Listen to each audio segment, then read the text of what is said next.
णमिदूणुबद्धमानं परमपाणं जिनन्ति सोद्धेन मोक्षामिरयणसारं सायार्णयारधन्येन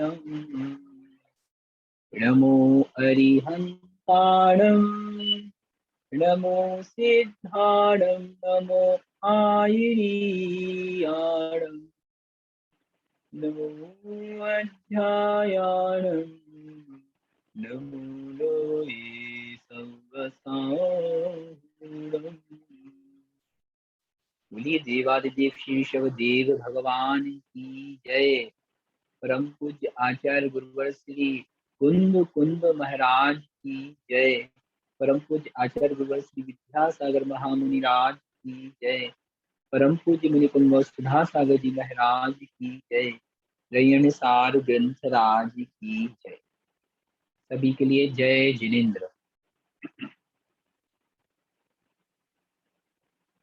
अपन ने कल 105 नंबर गाथा का स्वाध्याय किया था।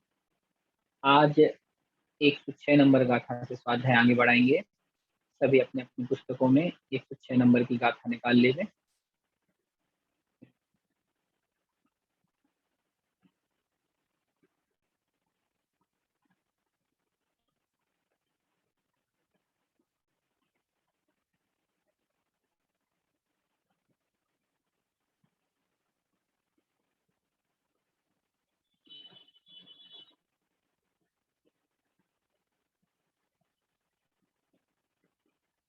गाथा नंबर 106।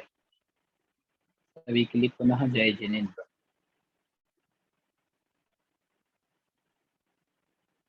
गाथा नंबर 106 में आचार्य श्री पापी जीव का लक्षण बता रहे थे। पिछली गाथाओं में हमने मुनि की चर्या का कथन पढ़ा। आगे भी कुछ गाथाएं मुनि की चर्या के संबंध में और आने वाली हैं। तो यहाँ 106 नंबर की जो गाथा है, इस गाथा में पापी जीव कौन है, उसका क्या लक्षण है, यह लक्षण जान के हमें पाप से बचना है। यह गाथा इसलिए यहाँ प्रस्तुत की जा रही है। आइए पहले उच्चारण करें। चम चम मठ ही आधा टा और ठा में छोटे ई की मात्रा। चम चा और आधा मा चम चम मठी चम्मठी। एक साथ जोड़ के पढ़े। चम्मठी मंस मंस लव लव लुद्धो लुद्धो। ध्यान रखना, लुद्धो में जो दा है जो ऊपर लिखा है वो आधा है और जो नीचे धा लिखा है वो पूरा है। तो दा को पहले पढ़ें लोध, फिर धो लुद्धो। एक साथ पढ़ेंगे तो उच्चारण कैसे निकलेगा? लुद्धो। पूरी पंक्ति आधी पंक्ति देखें। चम्मठी मंस लव लुद्धो। चम्मठी मंस लव लुद्धो। आगे देखें। शुणहो शुणहो गज्जयी गज्जयी मुनीम मुनीम ठा। आधे टा को पहले बोलें और ठा बड़े ठा को बाद में बोलें। डिठ ठा सुनहो गज्जयी मुनिम डिठा। पूरी पंक्ति देखते हैं। चम्मठिमंस लवलुद्धो शुणहो गज्जयी मुनिम डिठा। दूसरी पंक्ति। जह जह तह तह पाबिठो पाबिठो। टा को पहले बोले बी के साथ। पा बिट फिर ठो, तो जोड़ के पढ़ेंगे तो क्या निकलेगा? पाबिठो। सो जह तह पाबिठो सो। धम धम आधे माँ तक पढ़े, धा और आधा माँ। धम मिठम मित्थम, धम्मित्थम, डिट्ठा, डिट्ठा, सगीयठो, सगीयठो, शगीयठो। पूरी पंक्ति देखें। जह तह पाविठ्ठो, सो धम्मित्थम डिट्ठा, सगीयठो।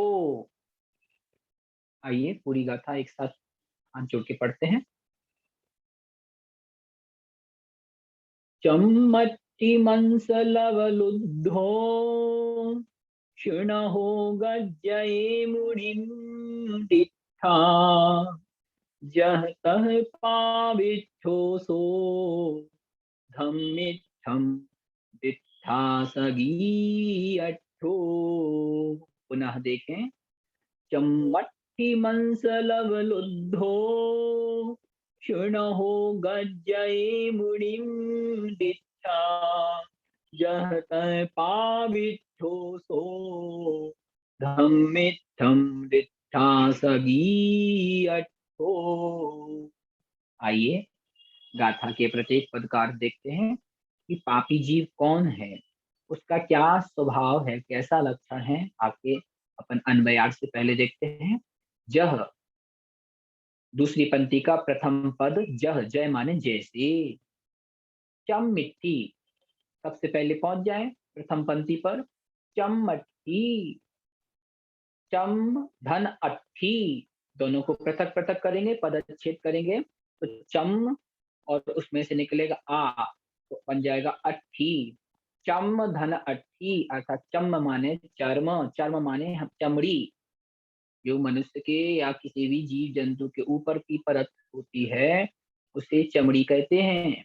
तो चमड़ी यानी चर्म यानी चमड़ी, अट्ठी यानी अस्थियां, जो शरीर में अस्थि होती हैं उनको अस्थि बोलते हैं। मंस, मंस माने मांस। लवलुद्धो, मांस के, लब यानी टुकड़े में, लुद्ध यानी जो लोभ रखता है, जो मांस के लब यानी टुकड़ों में लुब्ध है। लुब्ध अर्थात उसकी चाहत रखता है, उसको प्राप्त करने की इच्छा रखता है, उसे लुद्धो बोलते हैं। लुद्ध माने लोभी सामान्य भाषा में। जह, जह माने जैसे। चम्मट्ठी, चम अर्थात चमड़ी, अट्ठी यानी अस्थि, मंस लव लुद्धो, और मांस के लब माने टुकड़ों में लुद्धो यानी जो लुब्ध हुआ है। ऐसा कौन? सुनहो, सुनहो कौन? सुनह, सुनह माने कुत्ता। मुनिम दिठा, मुनि को देख करके गज्जये, गरजता है। तो ध्यान रखना, कुत्ता कैसे गरजेगा? गरजेगा मतलब भौंकता है। फिर से देखें, जह ये उदाहरण बता रहे हैं, उदाहरण से हमें जो कथ्य है, तथ्य है उसे समझना है। अगली पंक्ति में जह माने जैसे। चम अट्ठी मंस लव लुब्धो, चमड़ी अट्ठी यानी अस्थि, मांस यानी मांस के, लव यानी टुकड़ों में, लुब्धो यानी लुब्ध हुआ, आकर्षित हुआ, लोभी। सुनहो यानी कुत्ता। मुनिम दिट्ठा, मुनि महाराज को दिट्ठा यानी देख करके गज्जये, गरजता है अर्थात भौंकता है। तह, तह माने वैसे, दूसरी पंक्ति का दूसरा पद। तह, तह माने वैसे ही। पावित्थो, जो पावित्थ है अर्थात जो पापिष्ठ है, पापिष्ठ माने पापी जीव है, तो यानी वह। सगी अट्ठो, सगी अट्ठो यानी सगी यानी स्वयं के, अट्ठ यानी अर्थ के वश अर्थात स्वार्थ के वश, स्वयं के स्वार्थ के वश। धम्मित्थम दिट्ठा, धम्मित्थम अर्थात धर्म में स्थित जीव को देख करके, अर्थात धर्मात्मा को दिट्ठा माने देख करके भौंकता है या उनसे कलह करता है। इसे हमें ऊपर की पंक्ति से ले लेना है, गज्जये। ठीक है। तो यहाँ पापी जीव का लक्षण बताया और उदाहरण किसका दिया? श्वान का दिया, कुत्ते का दिया। इस श्वान जो होता है वह क्या करता है? चमड़ी अस्थि और मांस के टुकड़ों का लोभी वह श्वान, जब कभी मुनि महाराज निकलते हैं नगर में, तो कुत्ता गली में जो घूमता है वह कुत्ता, वह श्वान मुनि महाराज को देख के भौंकने लगता है। वैसे ही यहाँ उदाहरण से समझना, वैसे ही जो पापी जीव है संसार में, वह भी अपने स्वार्थवश धर्मात्मा को देखकर भौंकने लगते हैं, अर्थात कलह करने लगते हैं, उनकी निंदा करने का स्वभाव रखते हैं। ठीक है, फिर से देख लें इस गाथा को एक बार और। सरल है। जय मन जैसे चमटकी मंस लव लुद्धो सुनहो। चम अर्थात चमड़ी, अस्थि माने अस्थि, मंस माने मांस, लब माने टुकड़े। जैसे चमड़ी, चर्म, अस्थि और मांस के लब माने टुकड़ों में लुप्त हो यानी लुप्त होने वाला, सुनो यानी कुत्ता, मुनिम दिट्ठा गज्जये, मुनि को देख करके भौंकता है, गज्जये माने भौंकता है, तह माने वैसे ही, पावित्रो यानी पावी जीव, पाप में स्थित, पावित्रो यानी पापिष्ठ, अर्थात पाप में स्थित यानी पापी जीव, पापात्मा। धम्मित्थम, धम्म में इत्थम यानी स्थित यानी धर्म में स्थित यानी धर्मात्मा जीव को दिख यानी देख करके, सगी अट्ठो, सगी अट्ठो यानी स्वयं के, सगी माने स्वयं के, अट्ठ माने अर्थ के वश अर्थात स्वार्थ के वश, उनको देखकर भी भौंकता है, उनसे भी विवाद करता है। तो ये पापी जीव का लक्षण है। तो संसार में हम जब कहीं भी देखेंगे, मंदिर जाएंगे या प्रवचन सभा में जाएंगे, तो सब जगह हमें ऐसे कई प्रकार के लोग दिखेंगे। उन लोगों को देख करके हमें हमारे अंतरंग के परिणामों को नहीं बिगाड़ना है। क्यों? क्योंकि उनका स्वभाव श्वान के स्वभाव के समान है। श्वान जिस प्रकार से महान मुनि महाराज को देख करके भौंकने लगता है, वैसे ही ये पापी जीव भी अपने स्वार्थ की पूर्ति ना होते देख, अपने स्वार्थवश धर्मात्मा पुरुष को देखकर उनसे कलह करते हैं, उनसे विवाद करते हैं, ऐसा हमें जानना चाहिए। ठीक है, सरल है गाथा। भावार्थ में देख लें। जैसे चर्म, अस्थि, मांस के टुकड़े का लोभी कुत्ता मुनि को देखकर भौंकता है, वैसे ही जो पापी जीव है वे स्वार्थवश धर्मात्मा को देखकर कलह करते हैं। यहाँ एक प्रश्न खड़ा होता है, धर्मात्मा को देखकर पापी क्यों भौंकते हैं? पापी जीव पाप में सुख मानते हैं, अपने भोगों में धर्मात्मा जीव कहीं बाधक ना बन जावे, कहीं त्याग की बात करके हमें सुखोपभोग से नहीं छुड़ा देवे, कहीं अच्छे कार्यों धर्म कार्यों में नहीं फंसा देवे, ऐसा विचार करके वे धर्मात्मा को दूर से ही देखकर चिल्लाते हैं, उनसे कलह करते हैं। फलतः धर्मात्मा जीव दूर से ही अपना रास्ता खोज निकल जाते हैं, दूर से ही अपना रास्ता बदल लेते हैं। इस प्रकार से हमें यहाँ जानना चाहिए कि यहाँ क्या कहा गया, यहाँ ये स्पष्ट किया गया कि पापी जीव संसार में कहीं भी मिल सकते हैं। इसलिए उन पापी जीवों को देख करके हमें हमारे भावों में, अपने परिणामों में व्यग्रता नहीं लानी, अपितु उनको देख करके हमें ही अपने मार्ग को बदल लेना है। इस प्रकार से गाथा नंबर 106। अगली गाथा देखते हैं, गाथा नंबर 107। क्या कह रहे हैं? मोक्ष मार्गी साधु का लक्षण बता। ये मोक्ष मार्गी साधु कौन है? आइए देखते हैं अपन यहाँ पे। उच्चारण करें, भुंजेई, भुंजेई, जहा, जहा, लाहम, लाहम, भुंजेई, जहा, लाहम, लही, लही, जई, जई, णाण, णाण, संयम, संयम, निमित्तम, निमित्तम। पूरी पंक्ति देखें। भुंजई जहाँ लाहम लही जई प्राण संयम निमित्तम। दूसरी पंक्ति देखें, झाण, झाण, यहाँ ध्यान रखना है, झाण के बाद अगले पद में आधा जा लिखा है, तो उस आधे जा को भी झाण के साथ जोड़ के पढ़ें। कैसे पढ़ेंगे इसको? झाणज, झाणज, झयण, झयण। अब जोड़ के पढ़ें दोनों पदों को, झाणज, झयण, झाणज, झयण। निमित्तम, निमित्तम, निमित्तम में ता में दो ता हैं, एक आधा था और एक पूरा था और उस पे अनुस्वार।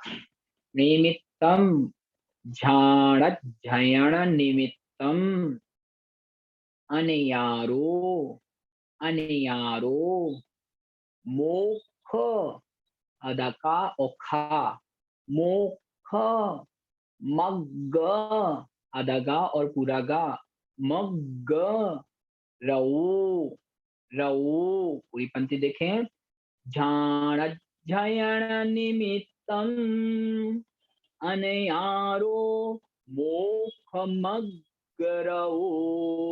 पूरी गाथा देखें एक साथ, भुंजी जहाँ लाहम लही जैराण संजम निमित्तम, झाणज्झयण निमित्तम, अनयारो मोक्षमग्रओ। पुनः देखें, भुंजी जहाँ लाहम लही जैनान संजम निमित्तम, झाणज्झयण निमित्तम, अनयारो मोक्षमग्रओ। आइए इस गाथा के प्रत्येक पद का अर्थ अन्वयार्थ से देखते हैं।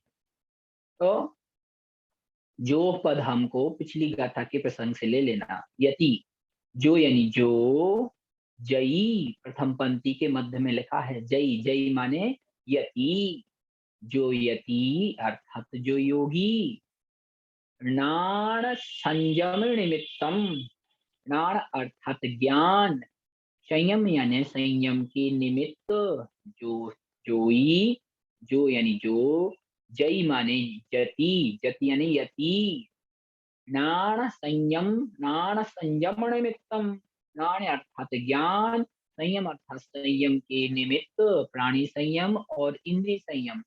जो साधु ज्ञान और संयम के निमित्त, ज्ञान और संयम के निमित्त, निमित्त माने के लिए, जो साधु ज्ञान और संयम के लिए अगली पंक्ति में पहुंचे, झाणत झयण, झाण माने ध्यान, दोनों को जोड़ेंगे तो उसमें से क्या निकलेगा? अध्ययन, अध्ययन माने अध्ययन। जब दोनों पदों को अलग अलग करेंगे अपन, किसको अलग अलग करना? झाणत झयण, तो झाण, झाण में से निकलेगा आ, तो पद बन जाएगा अध्ययन। तो झाणत झयण अर्थात झाण यानी ध्यान और अध्ययन माने अध्ययन, निमित्तम यानी निमित्त। फिर से देखें, जो, जई आदि पंक्ति से देखना, प्रथम पंक्ति की मध्य पंक्ति से आपको देखना, जो यानी जो, जई यानी यति यानी जो साधु, जो योगी, नाण संयम निमित्तम, नाण अर्थात ज्ञान, संयम के निमित्त, ज्ञान और संयम के लिए, ध्यान निमित्तम, और ध्यान अर्थात ध्यान और अध्ययन के निमित्त, जहां लाहम, पहली पंक्ति में पहुंच जाए, जहां लाहम, जहां अर्थात यथा, लाहम यानी लाभ, जो प्राप्त हो गया, जहां लाभम से क्या मतलब है? जैसे जो भी मिल गया, जहां लाभम यानी जहां अर्थात जैसे, लाहम यानी लाभ, जो प्राप्त हो गया उसको लही, लही यानी उसको ग्रहण करते हैं वे, अनयारो वे अनगारी, वे साधु, वे मुनि महाराज, मोक्ष मग्रो वे मोक्ष के मार्ग में रत जानने चाहिए, उन्हें मोक्ष मार्ग में लगा हुआ ज्ञानी साधु जानना चाहिए। अर्थात इस गाथा में कहने का तात्पर्य है कि जो साधु मात्र अपने ज्ञान और अपने प्राणी संयम और इंद्रिय संयम के निमित्त, ध्यान और अध्ययन के निमित्त जहाँ लाहम यानी जैसे जो भी उन्हें मिल जाता है, जो भी आहार में उन्हें जो भी वस्तु उन्हें मिल जाती है, उसको भुंजई यानी भोगते हैं, उसको प्राप्त करते हैं। बेअनारो ऐसे अनगारी जो मुनि हैं, वे मोक्षमग्रो, वे मोक्ष मार्ग में रत जानने चाहिए अथवा मोक्ष मार्ग में रत हैं, इस प्रकार। ठीक है, आइए फिर से एक बार देख लेते हैं इसको। इस गाथा में जो पद नहीं दिया गया है, जो पद आपको पूर्व प्रसंग और संदर्भ से यहाँ अध्यार से ले लेना है। ठीक है, तो जो ले लीजिए और बीच की पंक्ति, प्रथम पंक्ति के मध्य में पहुंच जाइए, वहां जई लिखा है, वहां से हमको अर्थ स्टार्ट करना है। ठीक है, तो जो जई माने यति, जति, जई माने यति, यति यानी साधु मुनि, ऋणान संयम निमित्तम, अपने ज्ञान और अपने संयम के निमित्त, और ध्यान अध्ययन निमित्तम, और अपने ध्यान माने ध्यान और अध्ययन के निमित्त, निमित्त माने हेतु, जहाँ लाभम, जहाँ लाभम यानी जैसे जिस वस्तु का उन्हें लाभ होता है, अर्थात भोजन आदि पानी आदि का जैसा भी उनको मिल जाता है, उसको लही यानी ग्रहण करते हैं। वे अनयारो, वे ही अनयार माने अनगार साधु महात्मा, जिनका कोई आगार नहीं है। अनगार का मतलब समझ गए ना, आगार माने घर, और जिनका घर नहीं है वे अनगार, ऐसे वे घर से रहित अनगार मुनि मोक्ष मोक्ष मार्ग में रत होते हैं।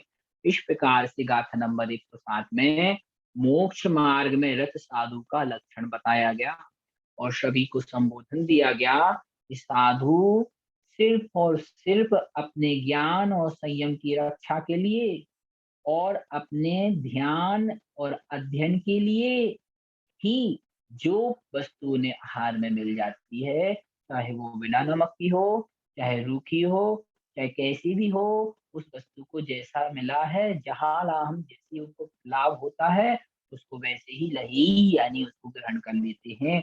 ऐसे वे निष्प्रही अनारो अनगारी मुनि मोक्षमग्रो, मोक्ष मार्ग में रत हमें जानने चाहिए। इस प्रकार से गाथा का अर्थ। आइए गाथा का विशेषार्थ देखें। अर्थ, जो योगी ज्ञान और संयम की सिद्धि के लिए, ध्यान अध्ययन की प्राप्ति के लिए अपनी विधि अनुसार यथा लाभ जो भी प्राप्त हो गया उसे ग्रहण कर लेते हैं, वे योगी मुनिराज मोक्ष मार्ग में रत हैं। इस प्रकार से इसका हमें अर्थ जानना चाहिए। विशेषार्थ और भी दिया है, आप उससे देखें। अगली गाथा, गाथा नंबर 108।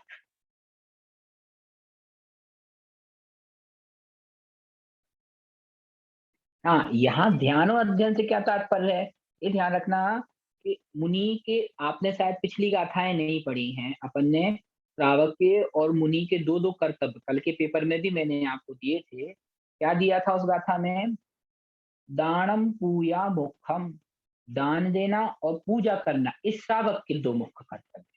और ध्यान ध्ययनम, और ध्यान करना और अध्ययन करना, ये कुंद कुंद महाराज ने साधु महाराज के लिए दो कर्तव्य, मुख्य कर्तव्य बताए कि साधु अगर श्रावक है तो वह ध्यान और अगर वह पूजा और दान नहीं करता तो वो श्रावक पूर्ण श्रावक नहीं।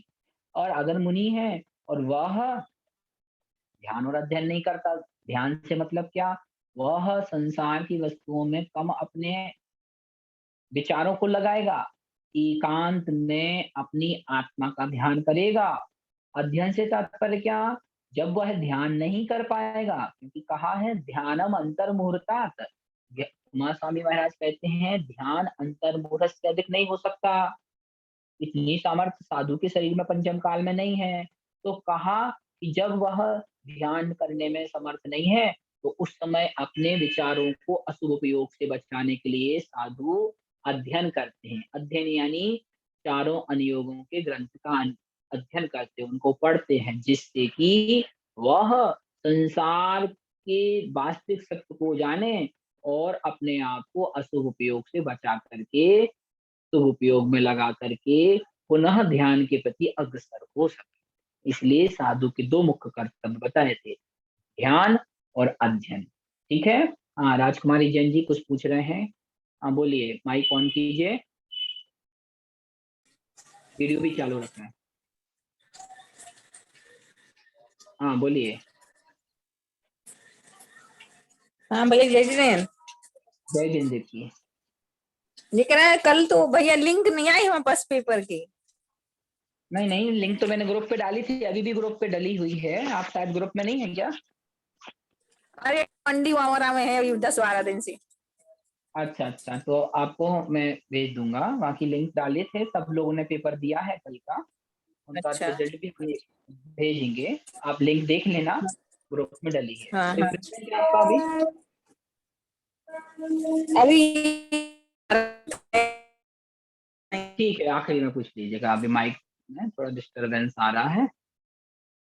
आइए, तो इस प्रकार से अभी किसी ने पूछा था हमसे, भैया ध्यान और अध्ययन को विशेष से बता दीजिए। तो ध्यान से तात्पर्य क्या? हर समय साधु ध्यान तो कर नहीं सकता, क्योंकि ध्यान की सीमा आचार्य उमा स्वामी महाराज ने बता दी। आज क्या कहा?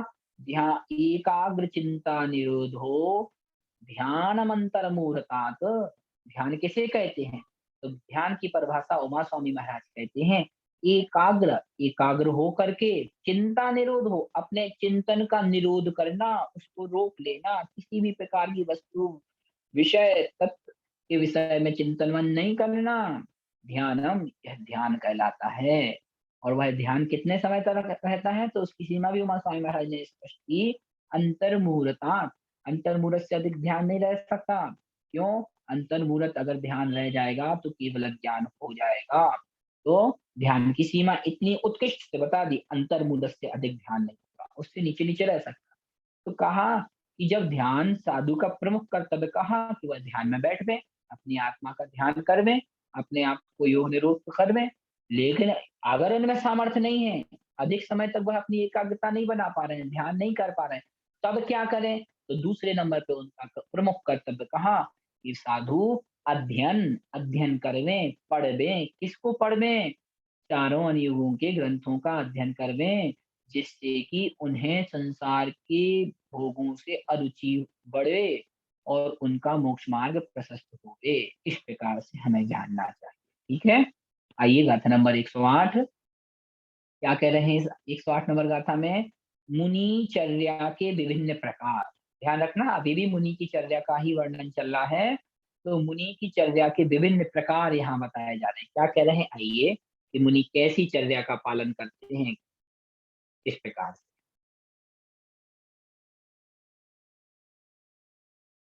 उद, उद, रग, अलग अलग पदच्छेद करके पढ़ना हमको, फिर इसको जोड़ के पढ़ेंगे।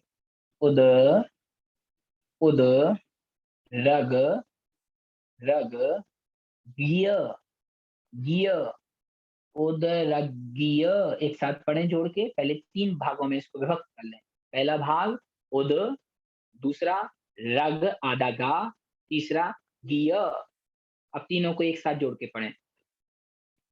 उदरग्गिय, शमण, समण, मक्ख, मक्ख, मक्खण, मक्खण, उदरग्गिय, समण, मक्ख, मक्खण, गोयार, गोयार, सभ, अदबा और भा और सा, तीनों को जोड़ के पढ़ें। सब, सभ, शभ, पूरण, पूरण, भमरम, भमरम। पूरी पंक्ति पढ़ें। उदराग्गीय समण मक्ख, उदराग्गीय समण मक्ख, मक्खण गोयार सब पूरण भमरम, भमरम। फिर से देखें। उदराग्गीय समण मक्ख, खण गोयार सब पूरण भमरम। दूसरी पंक्ति, णा ऊण बड़ा ऊ, णा ऊण, णा ऊण तप यारे, तप यारे, आदि पाप पे रुकें, तप यारे, जोड़ के पढ़ेंगे तो कैसे उच्चारण निकलेगा, तप यारे, निश्चैव, निश्चैव भुंजये। ये ध्यान रखना, जो भुंजये पद लिखा इसमें इया बना है। इया का मतलब आप समझते हैं, जैसे अब जब आप छोटा बड़ा पढ़ेंगे तो चा, छा, जा, झा, इया, जो चवर्ग का पांचवा वर्ण है उसको इया बोलते हैं, और उसको यहाँ पे हमें पढ़ना है। तो कैसे पढ़ेंगे, उसका उच्चारण भी ना के समान ही किया जाता है, अनुनासिक वर्ण है यह, नाक के पिछले हिस्से से बोला जाता है। तो कैसे पढ़ेंगे, उंजई, यहाँ के नीचे जा है, ध्यान रखें। ये पद मैं आपको बड़ा करके दिखा रहा हूँ, जूम आउट करके। तो यहाँ क्या है, भुन, और नीचे लिखा जा और ए, भुंजई, इस प्रकार से, ठीक है। भुंजई, भिक्खु, भिक्खु, पूरी गाथा फिर से देखें। उदरग्गी समण मक्ख, मक्खण गोयार सब पूरण भमरम, नाऊण तप्पयारे नित्येव भुंजये भिक्खु। फिर से देखें, उदरग्गी समण मक्ख, मक्खण गोयार सब पूरण भमरम, नाऊण तप्पयारे नित्येव भुंजये भिक्खु। आइए पहले हम अन्वयार्थ संस्कार देखते हैं, फिर पुनः गाथार्थ पे पहुंचेंगे। मुनि की चर्या के प्रकार बता रहे, कि मुनि किस प्रकार से अपनी चर्या का पालन करते हैं। आइए देखते हैं अन्वयार्थ से। प्रत्येक पद का विशेष अर्थ भी अपन देखेंगे। क्या कह रहे हैं, उदरग्गीय, उदर, उदर यानी पेट, और अग्नि यानी अग्नि, पेट की अग्नि के समण यानी समन करने के लिए, उदरग्गीय समण अर्थात उदर की अग्नि यानी अग्नि माने अग्नि, यानी पेट की भूख को शमन माने शांत करने के लिए जो मक्ख, मक्खण, यहाँ लिखा है, अगला पद क्या लिखा, मक्ख। तो ध्यान रखना, जो मक्ख में माँ है वह इणा के साथ चला जाएगा, तो क्या बन जाएगा, समण लिखा है तो समणम बन जाएगा। तो समणम में से आ निकलेगा तो वो अगले पद में चला जाएगा, तो अक्ख पद पूरा हो जाएगा। ठीक है, तो पहला पद क्या बना, उदरग्गीय समणम। अब आप कहेंगे समण लिखा है, माँ कहाँ से आया, अगले पद से माँ ले लेना है, आधा माँ, आ पीछे ही रह जाएगा तो अख हो जाएगा। ठीक है, तो उदरग्गीय समणम अर्थात उदर की अग्नि यानी अग्नि के शमनम यानी समन करने के लिए। फिर क्या आया पद अगला, अक्ष मक्खण अर्थात अक्ष मृक्षण। ये प्रत्येक पद का अर्थ अपन नीचे देखेंगे। अक्ष मृक्षण एक बात, दूसरी बात क्या कही, गोयार, गोयार अर्थात गोचरी या गो के समान आचरण, गो जैसे भोजन करती है, इसको भी अपन नीचे व्याख्यात करेंगे, गोचरी। फिर क्या कहा, सभ्र पूरण भमरम, दो पद हैं यहाँ पे, पहला है सभ्र पूरण, दूसरा है भमरम। तो क्या कहा, स्वभ्र पूरण, और अगला पद क्या है, भमरम, भमरम यानी भ्रमण, भ्रमण माने भौरा, भौरे के समान या भ्रामरी वृत्ति।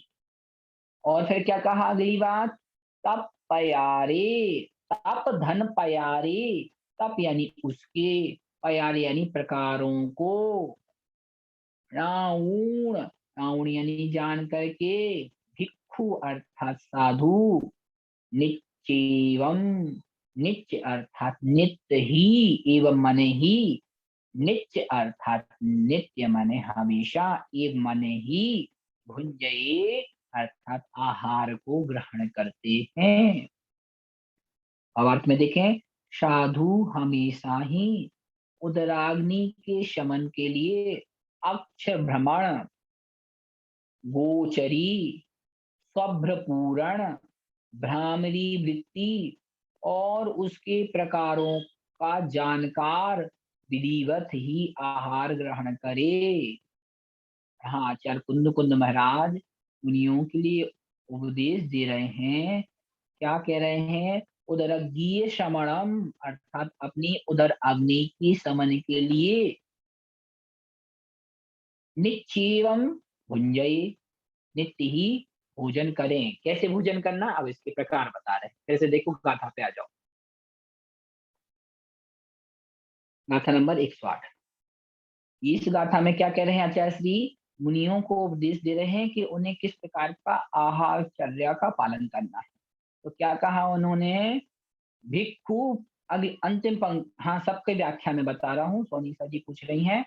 निच्चे भुंजये भिक्खु, अंतिम पंक्ति पे पहुंच जाए, क्या लिखा? नित्य धन एव, नित्य यानी नित्य, एव माने ही, नित्य ही, भिक्खु यानी साधु, भुंजये यानी भोजन करे, आहार करे। किसके लिए आहार करना? तो पहली पंक्ति का प्रथम पद ले लो और द्वितीय पद ले लो, उदरज्ञीय समणम। ठीक है, अब फिर से अर्थ करेंगे। उदरज्ञीय समणम अर्थात अपनी उदर की यानी पेट की अग्नि को शमन माने शांत करने के लिए। अंतिम पंक्ति में पहुंच जाए, भिक्खु निच्चेव भुंजये, भिक्खु माने साधु, निच्चेव यानी नित्य ही, भुंजये यानी आहार करे। किस प्रकार से आहार करे, अभी बीच में बता रहे हैं। पहली बात क्या कह दी? अपनी पेट की भूख को, उदर की अग्नि को शांत करने के लिए साधु नित्य भोजन करे, आहार करे। कैसे करे, अब ये बताएंगे, प्रकार बताए। तो पहला क्या कहा? अक्ष मक्खन अर्थात अक्ष माने अक्ष के समान, अक्ष माने अक्ष भ्रमण, पहला प्रकार। दूसरा क्या कहा? गोयार, गोयार माने गोचरी। तीसरा कहा सभ्र पूरण, सब स्वभ्र पूरण। उसके बाद क्या कहा? भ्रमरम, भ्रमर माने भ्रामरी या भ्रमर के समान वृत्ति के अनुसार। नाउ इन चारों पांचों को जान के, कितनी कही? पहला कहा अक्ष मक्खन, दूसरा कहा गोयार, तीसरा कहा सभ्र पूरण, चौथा कहा भ्रमरम।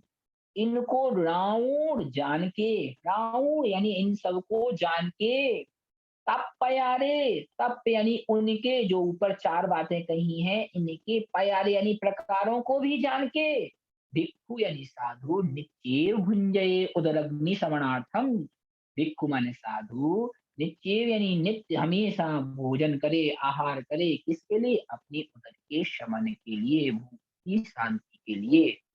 अब ये चार प्रकार जो बताए हैं, इनकी व्याख्या अपन आगे देखते हैं। ठीक है, आइए विशेषार्थ में देखते हैं क्या कहा। आचार्यों ने मूलाचार आदि अनगार चर्या संबंधी ग्रंथों में आहार की 5 विधियां बताई हैं। देख लीजिए, पहला क्या कहा? उदराग्नि समन अर्थात जितने आहार से उदर यानी पेट की अग्नि शांत हो जाए, उतना ही आहार लेना उदराग्नि शमन कहलाता है। उदराग्नि शमन चर्या है, यानी ज्यादा नहीं खाना, पेट भर के भोजन नहीं करना। हाँ, भूख मिट गई, जितने आहार से उदर की अग्नि शांत हो जाए उतना आहार लेना। दूसरा क्या कहा? 5 प्रकार की मुनियों की आहार चर्या के विषय में बता रहे हैं, मूलाचार में भट्टकील महाराज, कुंडलिक महाराज, अपर नाम। दूसरा क्या कहा? अक्षम रक्षण, अक्षम रक्षण अर्थात जिस प्रकार, ध्यान रखना, आपने बैलगाड़ी देखी होगी, उसमें धुरी होती है जो मध्य में होती है, उसको अक्ष बोलते हैं। जिस प्रकार गाड़ी चलाने के लिए उसकी धुरी पर यानी उसके मध्य में जो सेंटर पॉइंट है, वहां पर तेल ग्रीस डालते हैं। जब आप मोटरसाइकिल की सर्विसिंग कराने जाएंगे या साइकिल, जो आपके घर में साइकिल है उसकी सर्विसिंग कराने जाते हैं, तो वो चक्के के बीच में ऑयल डालता है। क्यों? अगर ऑयल रहेगा तो वो अच्छे से चलती रहेगी। ठीक है, लेकिन इतना भी ऑयल नहीं डालता कि उस ऑयल, जो तेल डाला है वह तेल आपके कपड़ों में लग जाए। तो ऑयल जितना आवश्यक है उतना ही डालता है।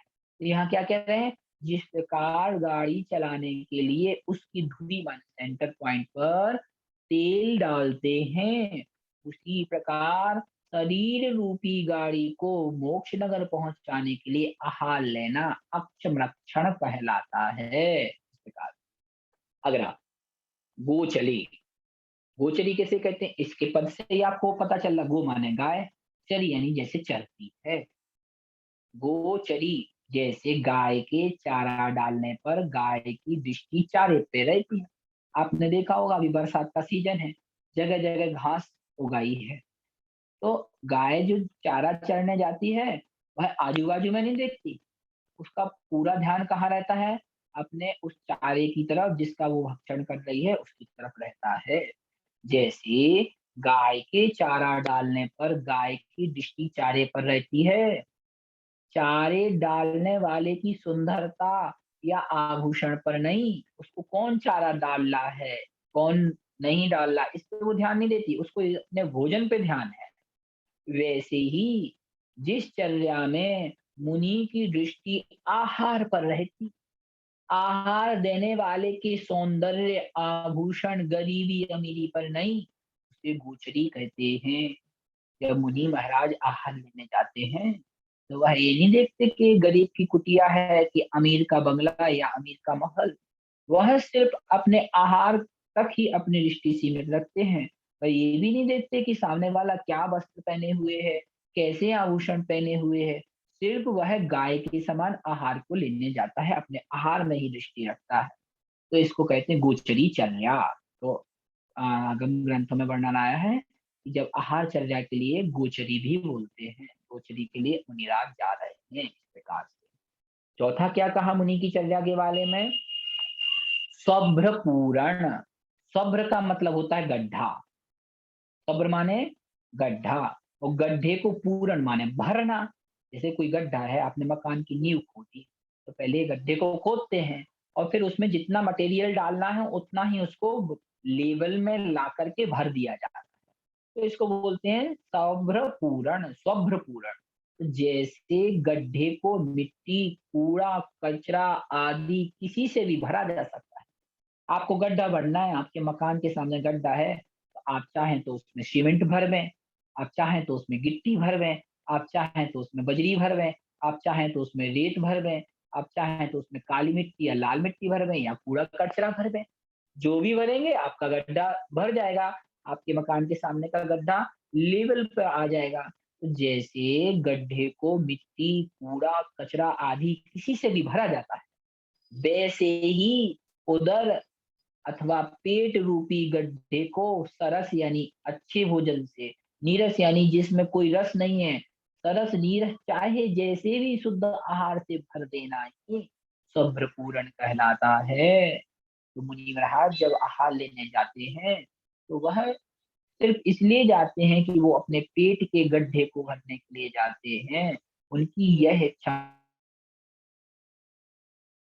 नहीं रहती कि इसमें कौन सा रस है, इसमें नमक है या नहीं है, इसमें शक्कर है या नहीं है, या ठंडा है या गर्म है। जो उनके हाथ में, उनकी अंजलि में आता जाता है, वह स्वभ्र पूर्ण चर्या का पालन करते हुए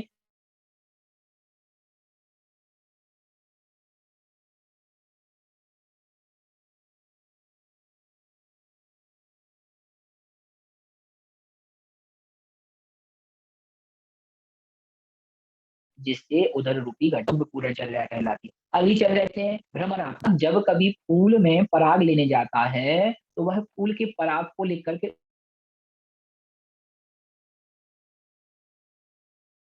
उड़ जाता है। कभी भी भौरा फूल को नष्ट नहीं करता। ये समय भौरा कमल में बैठ गया और जैसे ही शाम के कमल बंद हुआ, भौरा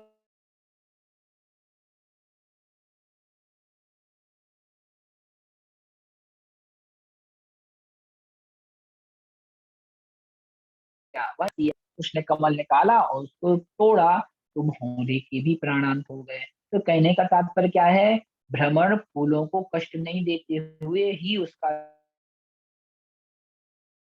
रस ग्रहण करता है, वैसे ही साधु ग्रह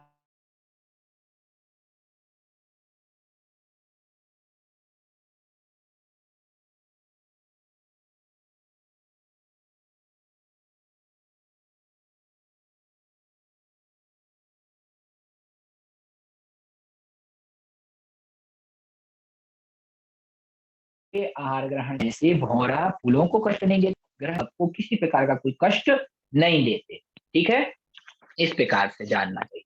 तो ये भ्रामरी वृत्ति हो गई। तो कितनी प्रकार की चर्या बताई साधु की। आइए फिर से गाथा पे पहुंच जाएं। गाथा नंबर 108 फिर से देखें।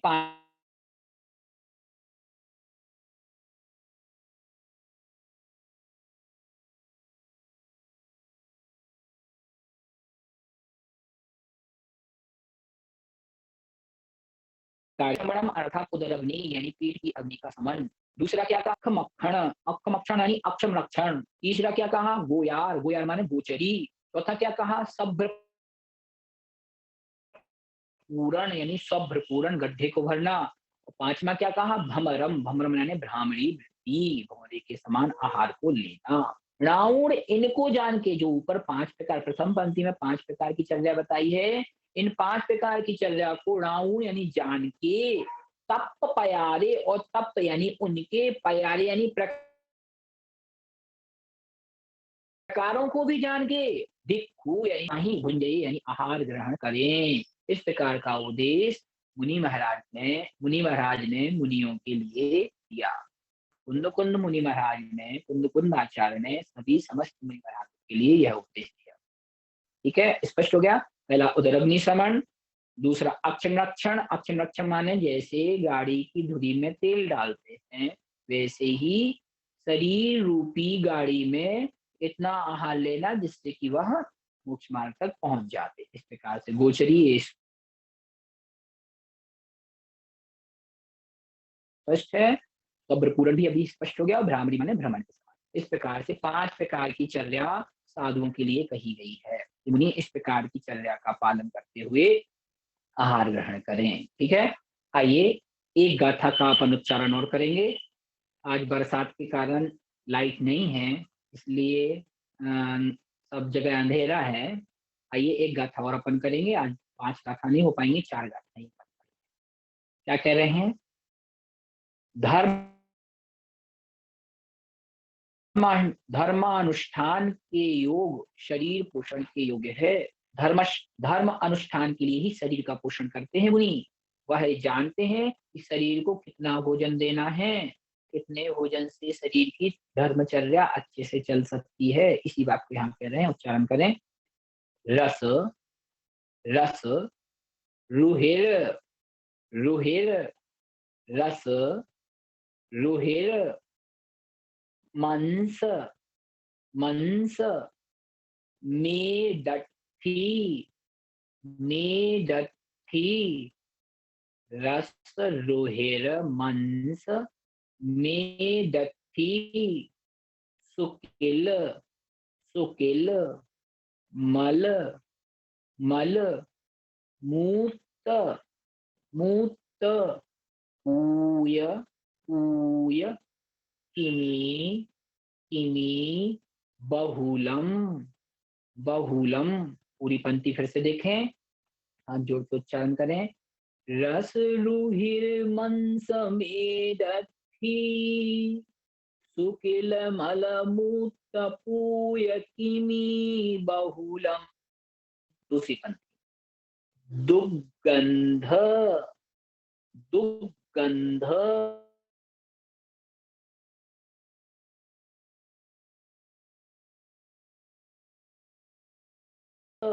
मसुई, मसुई और पूरा मा एक साथ पढ़े। चम म, चम म, मय, चम्ममय, मणिच, आधा चा और पूरा चा, मणिच, मचीयणम, मचेय या तक पढ़े, मचेय और रम को अलग पढ़े, रम, मचेय रम, पड रम, पढ़नम। पूरी गाथा फिर से पढ़े। रस रुहिर मंस में दठी, सुकिल मल मूत पूयकिनी बहुलम, दुर्गंध मसुय चम्ममय, मणिच मचेयणम पर्णम। पुनः पढ़े। रस रुहिर मंस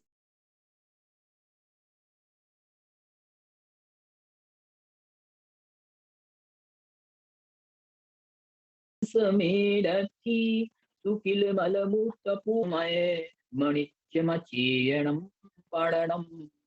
इस प्रकार से इस गाथा का सामान्य अर्थ अपन देख लेते हैं।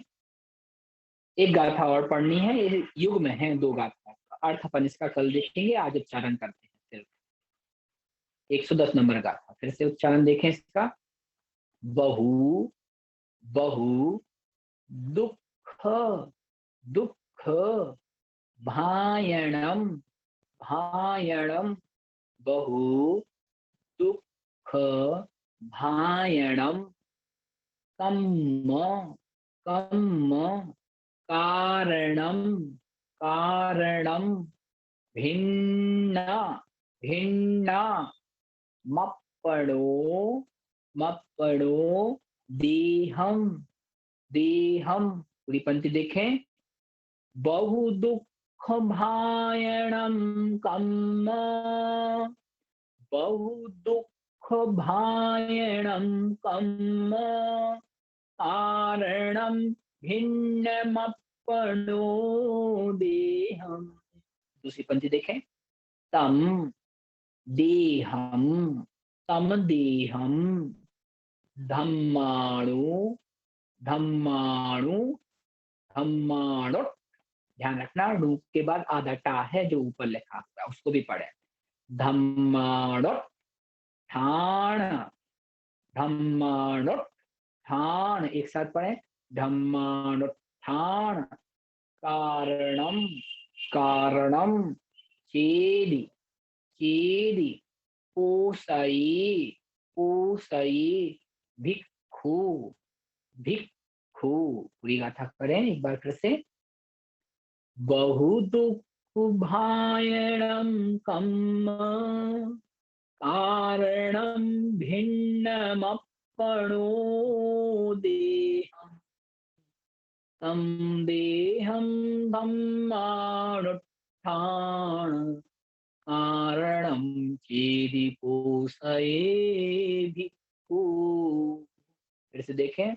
बहु दुख भायणम कम्मम, बहु दुख भायणम कम्म, कारणम भिन्नमप्पणो देहम, तम देहम धम्मानुत्थान, कारणम चेदि पोषये भिक्खु। आज इस प्रकार से 110 गाथा तक अपन ने स्वाध्याय किया, जिसमें 9 और 10 नंबर गाथा का मात्र उच्चारण किया। कल अपन इनका अर्थ देखेंगे। आज का समय हो गया है, इसलिए अपन इसको यहीं पे विराम दे रहे हैं।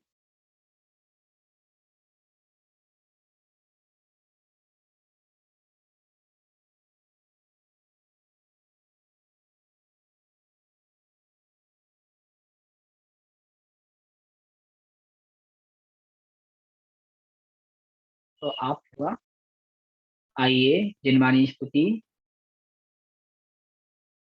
करते हैं।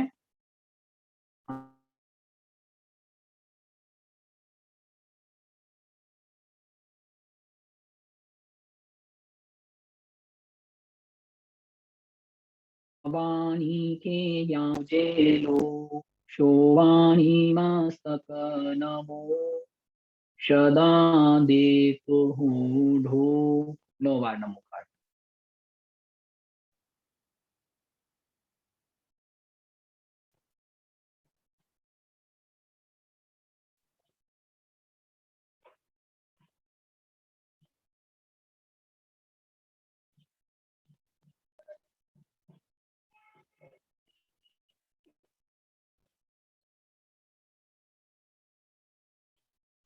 बोले द्वादशांग जिनवाणी माता की जय। सभी के लिए जय जिनेन्द्र। अगली कक्षा आप न्याय दीपिका की अगर है तो उसको ज्वाइन कर सकते हैं। जय जिनेन्द्र। आपका आज का कोई प्रश्न हो तो नोट करें, कल की कक्षा में उसको अपन देख लेंगे। लेफ्ट हो सकते हैं आप।